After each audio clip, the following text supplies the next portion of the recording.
The wind carried with it the scent of wood smoke and wild sage, drifting lazily over the quiet village tucked between the hills. The year was nearing its end, sometime in the late 1800s. When days grew shorter, nights grew sharper, and silence seemed to rest heavy on the land. Houses were built of rough timber, their roofs patched with tar and straw, and lantern light flickered dimly through warped glass windows. The church bell, rusted and cracked, had not rung in months, yet its tower still rose above the dirt streets like a crooked finger pointing at heaven. Life here was slow, yet uneasy. Day bore the weight of unspoken worries and half-hidden secrets. It was the kind of town where everyone knew each other's names. Strangers still passed through often enough to stir whispers. Wagons rattled along the main road, wheels creaking as horses snorted clouds of breath into the cold evening air. Shopkeepers leaned against their doors, eyes narrowing at every new face. Children played with hoops and sticks in the dust until mothers called them inside at dusk, fearful of what shadows might bring. Beyond the town's edge stretched wide plains and rolling fields of tall grass, cut through by the winding path of the river.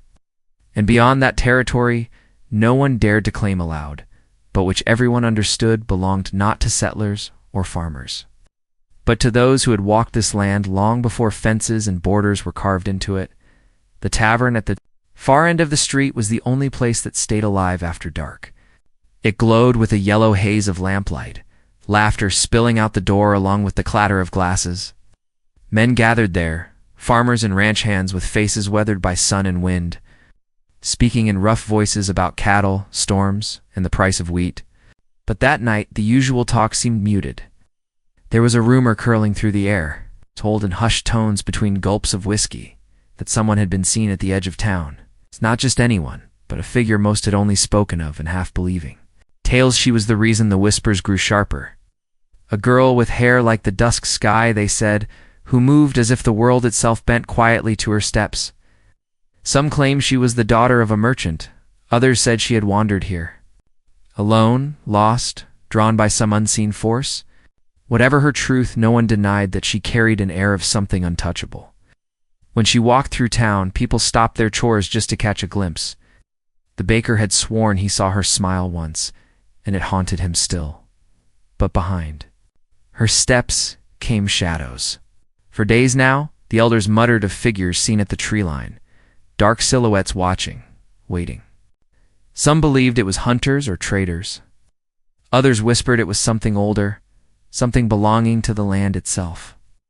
Those who worked the fields said they felt it, too, the sense of eyes upon them, as though the earth itself was holding its breath. That night, she lingered by the edge of the river. The moon was thin, a pale sickle cutting through scattered clouds. The water glimmered in broken lines of silver, and the air was heavy with the smell of damp reeds. She had wandered there alone, though some swore later they had seen her walking with another, tall, silent, his outline half swallowed by the shadows. Well, he did not move like the townsfolk. His steps were quiet, unhurried, and there was something in the tilt of his head that spoke of patience forged by years beyond counting. No one in town dared to name him, though they all knew the stories.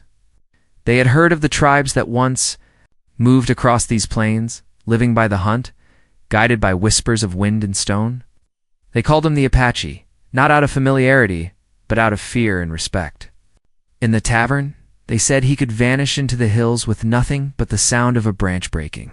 They said he had eyes sharper than any rifle's aim. Some went as far as to claim he carried words like spells, strong enough to turn a man's heart. And now, here he was close enough to touch, yet wrapped in the stillness of the night. The girl did not flinch when he stepped nearer. Her breath caught, but not out of fear. It was as though she had been waiting for him, though she herself could not say why. He studied her face as if it were carved into stone, as though the smallest movement might change its meaning. When he finally spoke, his voice was low, quiet enough that only the river seemed to hear it.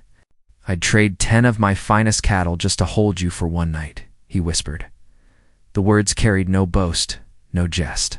They were steady, weighted with something deeper than desires, something that startled even him as it left his mouth. She turned her gaze toward him. The lamplight from the village far behind them flickering faintly across her cheek. The night air pressed close, and for a moment, neither moved. There was no sound but the slow current of the water and the faint cry of a distant owl. Her lips parted as if to speak, but she did not. Instead, the silence stretched long and unbroken, heavy with the things neither could yet say. Far behind them, the town still hummed with its ordinary worries: cattle to tend, debts to pay, fences to mend. Yet here by the river, something else stirred, fragile and dangerous, a pull stronger than reason, older than memory. It was the kind of pull that unsettled the ground beneath your feet, the kind that made the heart wonder what lines it dared to cross. The wind picked up, carrying the sound of footsteps, unmistakable, deliberate and drawing closer through the trees. The girl's head snapped toward the sound, her breath quickening. The Apache's eyes narrowed, his hand drifting instinctively to the knife at his belt. Whoever approached did not hide their presence. Branches cracked underfoot, each step louder than the last.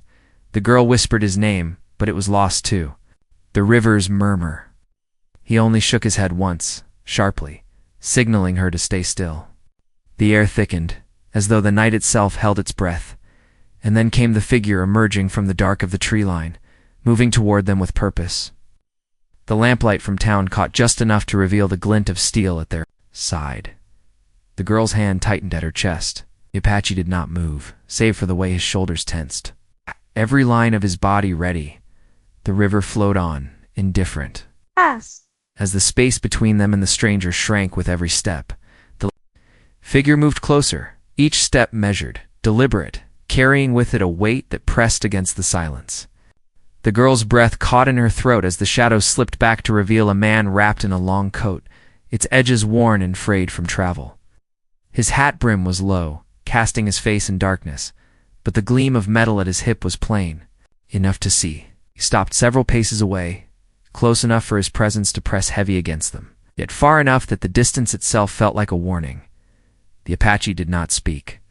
He did not shift, save for the steady rise and fall of his chest. His hand remained near the knife at his belt, though his fingers never tightened around the handle.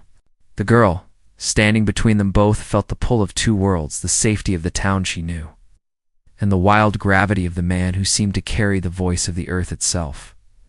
The stranger tilted his head slightly, as though he were studying. A painting in dim light, his voice, when it came, was roughened by dust and road, low enough that the river nearly swallowed it. "Didn't expect to find you out here," he said, though whether his words were meant for her or for the Apache, she could not tell. The Apache's reply came after a long silence. "Then you should turn back." The man gave a faint huff of air, the kind that wasn't quite a laugh. "Funny thing about turning back," he said. "Not everyone has that choice." The girl's hands trembled, though she folded them tight against her skirt to keep it hidden. She did not know this man, but there was something in the way he spoke, something that stirred an old unease. He was not from the village. He did not carry the weight of the land the way the Apache did. He smelled of iron and smoke, of places far from here. Yet behind his words, she caught the glimmer of something else, knowledge, perhaps, or warning. The three of them stood locked in silence until the cloud shifted, letting a thin blade of moonlight fall across the stranger's face. His features were sharp, his eyes darker still, and they held a look that could belong to neither friend nor enemy. Without another word, he stepped back into the shadows, his boots crunching against dead leaves. He did not draw his weapon, nor did he quicken his pace. He moved like a man who knew he had already said enough. The girl turned to the Apache, but his eyes remained fixed on the retreating figure until he was gone, swallowed again by the trees. Only then did the Apache lower his hand, though his shoulders did not relax. "You should not come here alone," he said quietly.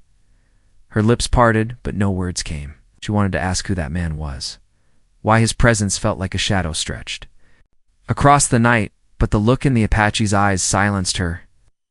There was no fear there, but there was caution, the kind that came from years of surviving where others would falter. The river flowed on, steady and endless, as though mocking the weight of the moment. Somewhere in the distance, a dog barked, sharp and urgent, for the sound was swallowed by the night. In the days that followed, the town seemed to carry the echo of that night, though few understood why. The girl kept to her usual paths, walking. Past the bakery, past the church whose bell no longer rang, her head lowered beneath the curious eyes of neighbors. Whispers followed her, as they always had, though now they carried sharper edges. She was seen again by the river. Some murmured, "With him," others added, their voices hushed but heavy. And then came the questions. Who was the man in the coat? Why had he come? The tavern filled with speculation. Farmers claimed he was a bounty hunter, chasing a fugitive across the plains. Ranch hands swore he was a scout, hired by railroad men looking to carve new tracks through the hills. The blacksmith, who had seen more strangers than most, said nothing at all, only hammered his iron harder, the sound ringing out across the street like a warning bell. The girl said nothing of what she had seen. She carried it quietly, the memory of the Apache's whisper, the weight of the stranger's gaze, the tension that hung between them like a drawn wire. At night, she lay awake, listening to the creak of the old boards beneath her bed, wondering if she had imagined it all. But when she closed her eyes, she could still hear his words. "I'd trade 10 of my finest cattle just to hold you for one night." The words had not left her, though she could not name why they rooted themselves so deeply. In her chest, as days passed, she began to notice things others seemed not to see. Tracks near the edge of town boot prints pressed into damp soil, too many to belong to hunters alone. A thin curl of smoke rising from the distant hills where no one claimed to live. And, at times, the faint glimmer of movement at the tree line, as though shadows themselves carried eyes. The Apache appeared again only in glimpses. Sometimes she caught sight of him at dawn, standing at the edge of the fields, watching the horizon as though waiting for something. Once, she thought she saw him moving between the pines, silent as breath, but when she turned, he was gone. He never approached her in town, never spoke where others could hear. Yet she felt his presence like the weight of a storm pressing against the air before it broke. The townsfolk grew restless. Cattle went missing from the far pastures, and though ranchers blamed wolves or rustlers, others whispered of something else. The elders gathered in low voices at the church steps, their faces pale, their words sharper than usual. The tavern doors burst open with news that a homestead 2 miles south had been found, empty chairs overturned. Fire still burning in the hearth, yet no sign of its family. Fear spread quick as prairie fire. Locks were fixed on doors that had never known them, rifles kept closer to hand. The blacksmith worked late into the night, sparks spilling from his forge like angry fireflies. The girl felt the fear too, though it came mixed with something else, curiosity, and a pull she could not name. She could not forget the way the Apache's voice had sounded by the river, nor the stillness in his eyes. Something about him carried both danger and promise. And though she told herself to stay away, her steps always drifted closer to the river's edge. It was there one evening when the sky burned orange with sunset that she found him again. He was seated on a fallen log, sharpening his knife with slow, steady movements. His eyes lifted when she approached, but he did not speak. For a long moment, neither of them moved. The world around them seemed to hush. The cicadas fell quiet. The river slowed. Even the wind held still. She felt her throat tighten.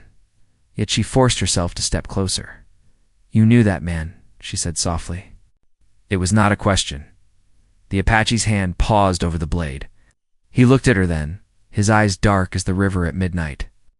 "I know many men," he said. Her chest ached at the weight of his words.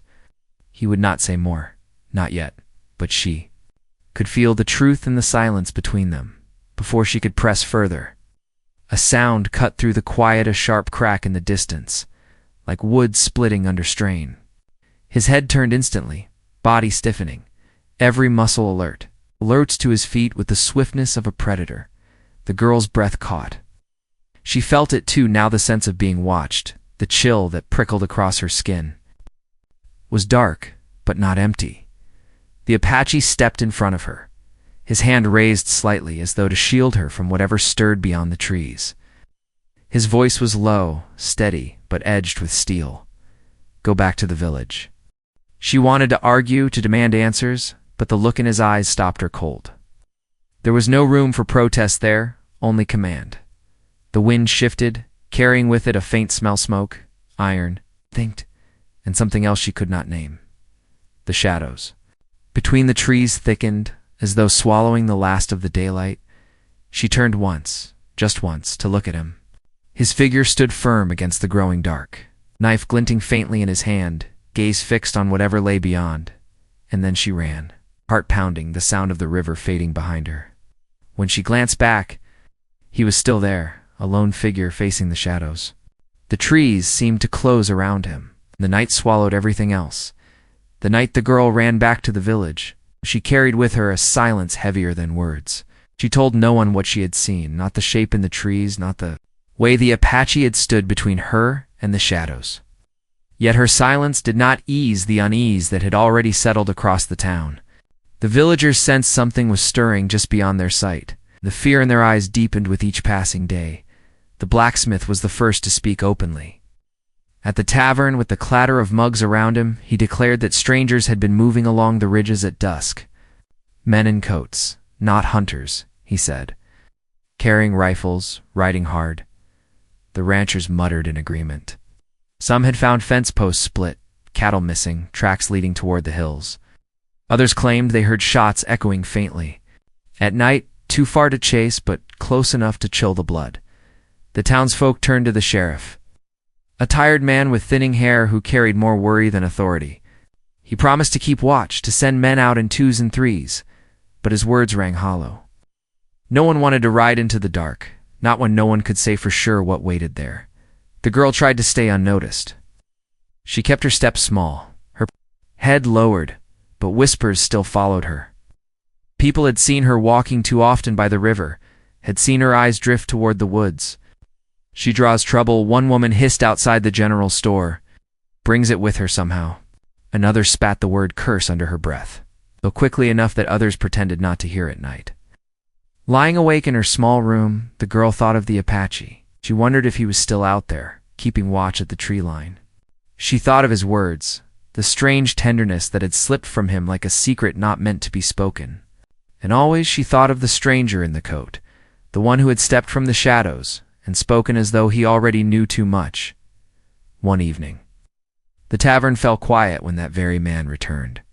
He pushed the door open with an easy hand, dust still clinging to his boots, and walked straight to the bar as though he belonged. No one spoke at first, though every eye in the room followed him. He ordered whiskey, his voice steady, and drank it without flinching. When the barkeep asked where he had come from, he only shrugged. But later, when the room had loosened with drink, the stranger leaned back in his chair and spoke loud enough for all to hear. "You folks don't see it, do you?" he said, his words rolling slow. "This land's not yours to tame, not all of it. Some parts won't bend, no matter how many fences you drive into the ground." The room stilled. Men shifted uncomfortably. The barkeep muttered that maybe the stranger had had enough to drink, but the man only smiled. "You've seen the signs," he continued. "Smoke in the hills, empty homesteads. You think it's wolves or thieves, but it's bigger than that. It's coming." No one dared ask what it was. The silence stretched until someone coughed and the stranger rose, tossing coins on the bar before walking out into the night. The girl, who had lingered outside near the window, heard every word. She pressed herself against the wall, her heart pounding, and when he passed by, she thought for a moment his eyes caught hers in the shadows. She didn't breathe until he was gone. The following days twisted tighter. The townsfolk grew restless, arguments breaking out in the streets over missing livestock, over who should stand guard, over whether to send word to the nearest fort. Yet the fort was days away, and the roads between were no longer trusted. Some said the stranger in the coat was stirring trouble on purpose, planting fear in their minds. Others whispered that he spoke the truth, and the land itself was warning them. The girl found herself drawn back to the river once more, though she knew she should stay away. It was there she found the Apache again, this time in daylight. Stood with his back to her, watching the water as though listening to its secrets. When he turned, his eyes softened for a moment. Though his face remained stern, "You should not be here," he said. "I needed to see you," she answered, her voice smaller than she intended. For a long moment he said nothing, then he nodded. Once, as though he had expected her to come. "They are watching the town," he said quietly. "Not just one, but many. Men who take what they want. Men who burn what they cannot keep. They are moving closer." Her breath caught. The stranger. "In the coat," she whispered. "Is he one of them?" The Apache's gaze hardened. He was once. Now he walks between. She wanted to ask what that meant, but his tone silenced her. Instead, she pressed, "Why tell me this?" "Why me?" His jaw tightened, and for a moment, she thought he would turn away. But then his voice dropped low, a whisper meant only for her. "Because you will be asked to choose." The word struck her with a force she could not name. "Choose what? Choose who?" She opened her mouth, but before she could speak, he raised a hand. The sound of hoofbeats carried faintly through the air, slow, deliberate, drawing closer along. The dirt road. His eyes narrowed, and he stepped back into the shadows of the trees. His presence swallowed as though he had never been there. The girl turned, heart racing, just as two riders appeared on the road. They were not from the village. Their coats were heavy, their hats pulled low, rifles slung across their backs. They rode without hurry, yet their presence carried a kind of quiet threat. Did not look at her directly, but she felt the weight of their gaze all the same. They passed on without a word, their horses kicking up dust, leaving her trembling in their wake. That night, the stranger in the coat returned again, though not to the tavern. He walked the quiet streets, speaking to no one, but his shadow fell long against the lantern light. Some villagers locked their doors when they saw him. Others peered through cracked shutters, whispering about whether he brought warning or doom. Girls saw him near the church steps. He stopped there, staring up at the bell tower as though listening for a sound long silenced. She lingered in the dark, torn between stepping forward and fleeing. At last, he turned, his eyes finding her without hesitation. "You should be careful," he said, his tone flat. "Storm's coming, and when it breaks, no one in this town will stand in the middle." Her voice trembled when she asked, "Then where should I stand?" He studied her for a long moment before answering. "Not where you're told, not where you think is safe. Listen to the one who knows the land. It's the only one who can carry you through it." He left her with those words, walking into the night as easily as a man walking home. She stood frozen long after he was gone, her heart twisting with confusion. The conflict was no longer distant. It pressed against the town like thunderclouds ready to break. The Apache watched from the trees, the stranger in the coat moved among them, and the villagers braced themselves without knowing what they braced for.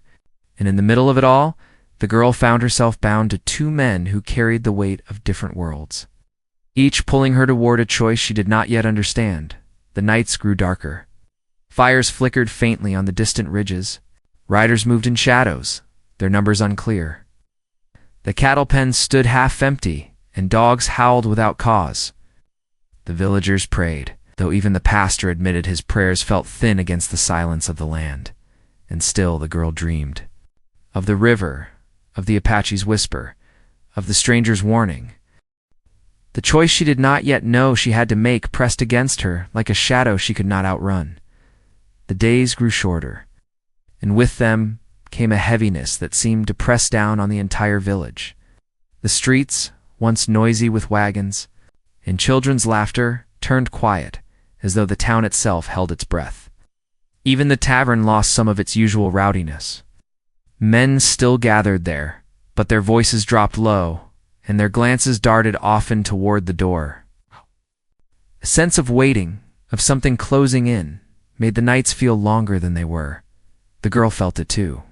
She carried the words of both men inside her, and they weighed on her as much as the silence of the town did. The Apache's warning that she would have to choose haunted her every step. And the stranger's voice, rough but steady, reminding her not to stand where she thought was safe, lingered like smoke in her thoughts. Each day she walked past familiar faces, and yet she felt farther from them, as if she were already half belonging to some other place. At the edge of the fields, men posted themselves with rifles, keeping watch through the night. They said it was to guard against rustlers, but the girl knew better. Their eyes shifted constantly toward the tree line, toward the hills where smoke sometimes rose faintly into the sky. The blacksmith spoke of riders he'd seen moving under the cover of night, 3 at first, then 5, then more. By the time the sun rose, their tracks vanished as though the earth itself had swallowed them. One morning, the church bell rang for the first time in months. Its cracked voice carried across the fields, summoning the townsfolk in haste. The sheriff stood on the steps, his face pale and grim. A wagon had been found overturned on the south road. Its goods were gone, the oxen missing, and the driver nowhere to be seen. The ground around it was trampled, as though many boots had passed through. "They're closer than we thought," the sheriff said. His words carried little weight, but the sight of the wagon spoke loudly enough. Fear dug itself deeper into the village, and suspicion grew sharper. People whispered about the stranger in the coat, about the girl and her late walks to the river, about the Apache who was seen sometimes at the edge of the woods, watching in silence. The whispers turned to blame, and blame turned to anger. Girl felt the eyes of the villagers on her everywhere she went. Their glances cut like knives, as though she were the reason for the unease. Yet even under their gaze, she could not keep away from the river. It was there she found herself again one evening, the sky bruised with storm clouds, the air heavy with the scent of rain. The Apache stood across the water, his figure still and tall. When their eyes met, it was as though the world shrank too, the sound of the river alone. He crossed the shallow water with slow steps, each one deliberate. When he reached her, he spoke only 2 words. "They're coming." Her heart pounded. Though she did not ask who, she already knew. "They'll ride soon," he continued. "They want the land, the cattle, the fear, and they will take it all unless someone stops them." She wanted to ask how he knew, but his expression left no room for doubt. His eyes carried the knowledge of someone who had seen it before, who had watched towns burn and fields turn to ash. "Why tell me this?" he whispered. "Because you will be the one they test first." He said, "They see you as weakness, or they see you as theirs. Either way, you are the fire they will strike." Her breath faltered. Before she could speak, a sound cut through the heavy air, the faint thunder of hooves rolling from far away. She turned, but the horizon showed nothing yet. The Apache's jaw tightened. "Go," he said firmly. "Go now." She hesitated, torn between running and staying, but his hand brushed her arm, steady and commanding. "You must live through the night." His touch burned like both comfort and warning. She pulled back, stumbling toward the path, her heart racing as the hoofbeats grew louder. That night, the storm broke. Rain lashed against the roofs, and the wind howled through the narrow streets. The townsfolk huddled in their homes' lanterns, burning low, rifles loaded and ready. Every shadow seemed alive, every sound too sharp. The sheriff and a few men stood guard near the tavern, their boots sunk in the mud, their faces drawn tight with fear. It was near midnight when the riders came. They appeared first as shapes on the ridge, black against the lightning sky. Then they descended like a wave, hooves thundering, coats flapping in the wind, rifles glinting with each flash of light. Their shouts cut through the rain, harsh and wild. The sound carried into every home, pulling men from their beds, children from their sleep. The girl pressed against her window, breath trembling, watching the shadows flood the streets. Lanterns swung wildly as riders passed. Doors rattled. Dogs barked until their cries were lost in the storm. The blacksmith's forge lit briefly with sparks as he struck iron in warning, the sound swallowed by the chaos. Through it all, she saw Himp, the stranger in the coat. He rode at the edge of the riders, not leading, not following, his movements careful, controlled. Eyes caught hers through the storm, and for a moment she could not breathe. Was he one of them still, or had he come for something else entirely? And then, between flashes of lightning, she saw another. The Apache moved like a shadow against the storm, silent, deliberate, slipping between riders with the patience of a hunter. His knife flashed once, then vanished. He did not fight to win, fought to delay, to hold them back from the heart of the village. The girl's pulse raced as the clash spread through the streets. Men fired from windows, riders shouted, horses reared in panic. The tavern windows shattered under gunfire. The church bell tolled once before, a shot silenced it. Forever. The storm and the fight bled together until the air itself felt alive with fury. She pressed her hand to her chest. Torn between fear and something deeper, a pull that drew her toward the door, toward the chaos outside. She could not stay hidden. Not when she felt every sound strike against her like it carried her name. And then came the moment that made her blood run cold. The riders slowed, circling, their voices rising in unison. They shouted not at the townsfolk, not at the sheriff or the men with rifles. They shouted her name. Her knees weakened, her breath caught. She stumbled back from the window, heart hammering. Somehow they knew. Somehow she had become the center of it, just as the Apache had said.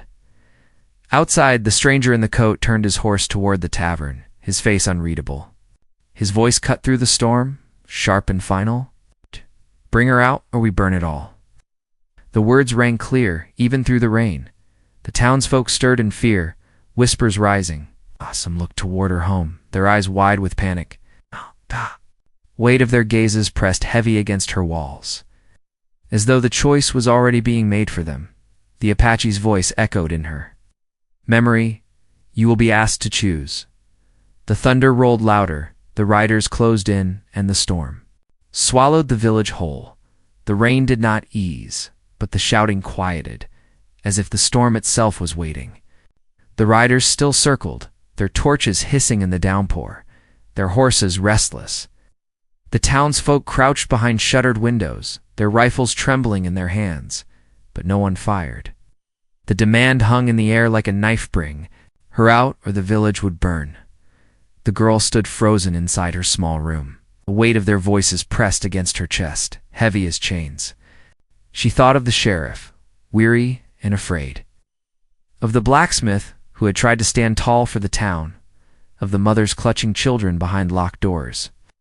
She thought of the Apache's whisper, the stranger's warning, and the way her name now carried the fury of men who would tear apart everything to claim it. Her legs moved before her mind could. She stepped into the street, the rain plastering her hair to her face, her dress clinging heavy with water.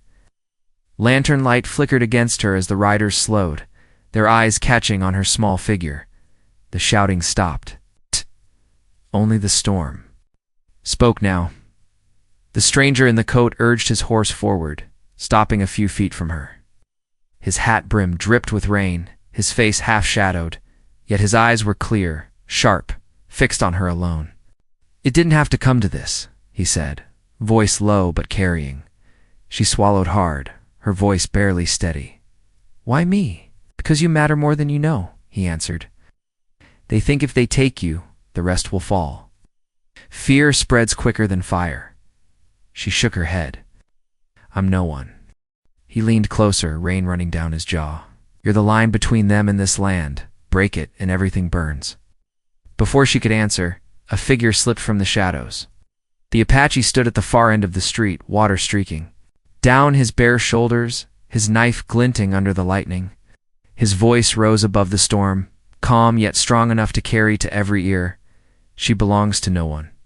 The riders stirred, shifting uneasy in their saddles. The stranger's jaw tightened, his eyes narrowing at the sight of the Apache. For a moment, the air felt ready to tear apart, every side waiting for the first move. The girl's heart raced, caught between them. She thought of the nights by the river of the whispers that had carried both danger and tenderness. She thought of the stranger's warning in the churchyard, his strange mixture of threat and protection. And she thought of the town around her, small and fragile, held together only by fear and hope. Her voice broke through the storm, sharper than she knew she could speak. If it's me you want, then take me, but leave them, leave the town. Riders murmured, some laughing cruelly, others shifting with doubt. The stranger's eyes darkened, but he did not speak. Instead, he studied her with something unreadable. As if her words carried more weight than the storm itself, then the Apache moved. He stepped forward, slow and steady, until he stood beside her. His presence was grounding, his hand near his. Knife but not yet raised. His voice was quiet, but it carried with the weight of truth. You will not have her. Not tonight. Not ever. The tension snapped. One of the riders shouted and spurred his horse forward, rifle raised. The shot cracked through the rain, but the Apache was quicker, pulling her against him as the bullet struck the mud. Chaos broke loose. The townsfolk stirred from their silence, fired from windows and doorways. The blacksmith's hammer struck, iron like a warning bell, his rifle booming soon after. The sheriff, pale but steady, shouted orders, his men forming a rough line at the tavern. The riders fired back, torches flaring, but the storm turned against them, rain smothering there. Flames, mud stealing the speed of their horses. Through it all, the stranger in the coat did not fire. He dismounted slowly, his boots sinking into the muck, and walked toward her. Shots rang around them, but none seemed to touch him. His eyes stayed on her, even as the Apache moved between them. Step aside, the stranger said, his voice steady, almost weary. You can't hold back the tide. The Apache's gaze did not waver. Then let it break on me. Lightning split the sky, thunder crashing as if the earth itself had spoken. The stranger's eyes flickered something like respect or regret, but he said no more. He turned back, whistled sharp, and the riders began to pull away. Some resisted, shouting curses, but others followed. Their discipline fraying under the storm and the sudden fire from the townsfolk. Within minutes, the street was left to mud and smoke, the riders retreating toward the hills. The stranger mounted his horse once more, pausing only to cast one last look at the girl. His voice carried soft but certain, "This isn't the end. Choose wisely." Then he was gone, swallowed by the rain. The townsfolk spilled into the street, their fear mingling with relief. Some embraced, others wept, and still others whispered blame. But the village still stood unburned, and for now, that was enough. The girl stood in the center of it all, the Apache at her side, her heart torn between fear and gratitude. She had no answers for the villagers' questions, no words for their stares. She only knew that everything had changed. In the days that followed, the riders did not return. The hills stayed quiet, the smoke faded. Yet the memory of that night clung to the town like a scar. The church bell remained silent, its rope broken. The tavern windows stayed shattered, jagged edges catching the light, though the streets. Returned to life, a shadow lingered, the knowledge that danger could return at any time. The stranger in the coat was never seen again, though some swore they glimpsed him on the ridges, watching. The Apache remained near the woods, always at the edge, never stepping fully into the village. But the girl saw him often, their eyes meeting across the river, the silent bond between them growing stronger with each glance. She thought often of the choice both men had spoken of. Perhaps it had already been made the night she stepped into the street. Perhaps it was still waiting. But she understood now that her place was not in silence, not in fear. She belonged to neither of them fully, and yet to both in ways she could not explain. What mattered was the strength she found when she spoke. When she stood in the storm with every eye upon her, the town carried on, scarred but standing. Cattle returned to the pastures. Fields were mended, doors unlocked once more. People still whispered, but their whispers were softer now, tempered with a kind of respect they had not shown her before. She had faced what they could not, and, in doing so, had given them a chance to endure. On a clear evening weeks later, she stood again by the river. The water ran steady, the air warm with summer. She thought of all that had passed the whispers, the fear, the storm, the clash of riders and rifles. She thought of the Apache's whisper that had started it all, of the stranger's eyes that had carried both threat and warning. She thought of how close the town had come to burning and how it still stood. When she turned, she found the Apache watching her, his expression calm, his presence steady as ever. No words were needed. The silence between them spoke enough. The storm had passed, The choice had been made, and though shadows would always linger on the horizon, she had learned to face them. The land endured, the people endured, and she too endured. The river carried the last of the rain away, and with it, the weight of a night that would never be forgotten.